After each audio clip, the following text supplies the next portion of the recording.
A mummified skeleton from the Atacama Desert in Chile has been described as alien. But genetic analysis shows that she was human and may have had a previously unknown bone disorder. Bhattacharya S. et al.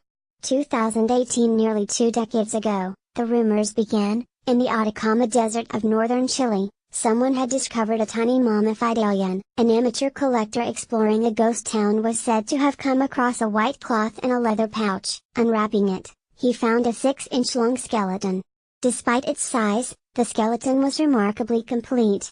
It even had hardened teeth, and yet there were striking anomalies. It had 10 ribs instead of the usual 12, giant eye sockets and a long skull that ended in a point. Atta, as the remains came to be known, ended up in a private collection, but the rumors continued, fueled in part by a UFO documentary in 2013 that featured the skeleton. On Thursday, a team of scientists presented a very different explanation for Atta, one without aliens, but intriguing in its own way. His bones contain DNA that not only shows she was human, but that she belonged to the local population. What's more, the researchers identified in her DNA a group of mutations in genes related to bone development. Some of these mutations might be responsible for the skeleton's bizarre form, causing a hereditary disorder never before documented in humans. Antonio Salas-Elacariaga, a geneticist at the University of Santiago de Compostela in Spain who was not involved in the new study, called it a very beautiful example of how genomics can help to disentangle an anthropological and archaeological dilemma.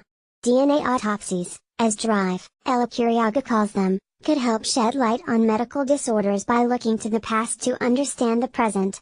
The research, published in the journal Genome Research, began in 2012, when Gary P. Nolan, an immunologist at Stanford University, got wind of the UFO documentary, Sirius, while it was still in production. Dr. Nolan emailed the producers and offered to look for DNA in the mummy. The skeleton's owner agreed to X-ray images as well as bone marrow samples taken from the ribs and right humerus. Once Dr. Nolan and his colleagues received the samples, they were able to retrieve fragments of DNA from bone marrow cells without much struggle. "We could tell this was human right away," said Atul Butte, a computational biologist at the University of California, San Francisco, and a co-author of the new study. Scientists eventually managed to reconstruct much of Atta's genome.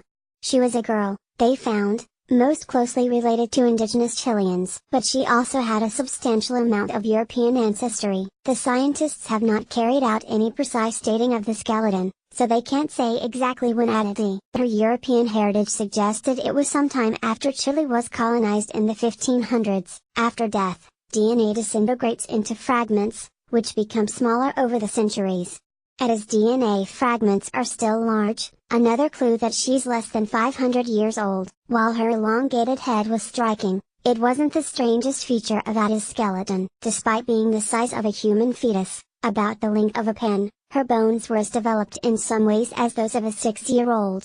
Ralph S. Lockman, an expert on hereditary bone diseases at Stanford University, examined her X-rays. He concluded that her constellation of symptoms did not match any known disease. The scientists reasoned that Atta might have had mutations for a disorder that had never before been described. Sanchita Bhattacharya, a researcher in Dr. Butte's lab, searched for mutations in Atta's DNA and identified 2.7 million variants throughout the genome. She whittled this list to 54 rare mutations that could potentially shut down the gene in which they were located. "I was amazed by how much you can tell from the genetic blueprint," said Ms. Bhattacharya. "Many of those genes, it turned out, are involved in building skeletons. Some have already been linked to conditions ranging from scoliosis to dwarfism to having an abnormal number of ribs. But some of Atta's mutations are new to science. It's possible some caused her skeleton to mature quickly even while failing to grow to normal stature." Ms. Bhattacharya speculates that such a disorder would have caused the child to be stillborn. And she stressed that these mutations are, for now, only theoretical candidates. Other experts concurred. "There is no single slam dunk finding that explains the bizarre appearance of this individual," said Daniel G. MacArthur, a geneticist at the Broad Institute who was not involved in the study. Yet understanding what happened to Atta might shed light on skeletal deformities seen today, that may require engineering stem cells with each of the 54 mutations, growing them in a dish, and then looking for telling changes in their development. And Dr. Nolan has heard stories about similar skeletons in other parts of the world. If he were able to examine them, he might discover some of these mutations in their DNA, as well. Even more direct confirmation might be possible if researchers paid closer attention to stillbirths. Although there are 24,000 stillbirths in the United States alone each year, doctors generally don't record the features of the fetuses, let alone study their DNA. With so little data, there's no way to know if Ada was unique, or if stillborn babies today are still suffering her condition or versions of it. It's quite rare to do a genetic analysis on a stillbirth, said Albert Zink, an anthropologist at the European Research Academy in Bolzano, Italy, who was not involved in the new study. This could be a trigger to look into more such cases.